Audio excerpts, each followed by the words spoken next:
talk about trees. This is a tree that doesn't lose its leaves, and it takes a lot more wraps than it does with a tree that does lose its leaves. So on these here, the lights are about 6 inches apart, or a hand width.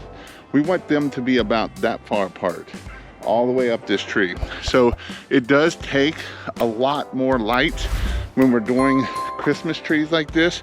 And basically you can see in the video where I start at the bottom and I work our way around the top. And we're just gonna go roundy, roundy, roundy. One thing about starting at the bottom is we can plug in our lights, so we know it does two things. One, we know where we are, we know where the lights are and where we need to be at. And two, we know that the lights work.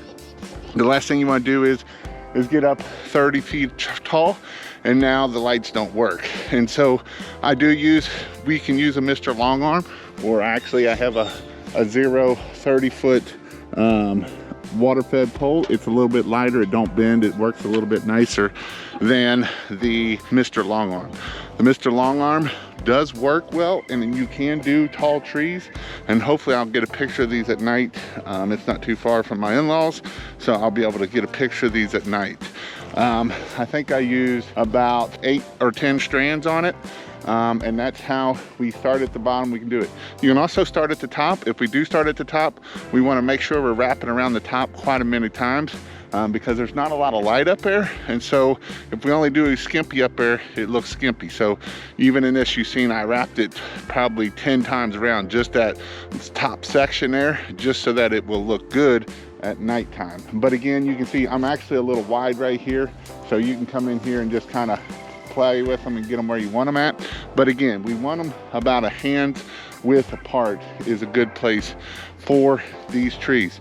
Now, if it's a tree that loses its leaves, then we can go from our elbow to our top of our hand spacing, because we can see the lights through. But even then, we can take that down a little bit because it makes the trees look good. I've seen some trees here lately that, yeah, they could have used probably, you know, 3 or 4 more strands and would have made it look 10 times better. And so that's one thing with these pine trees. The bigger they get, the more lights you're going to put on them.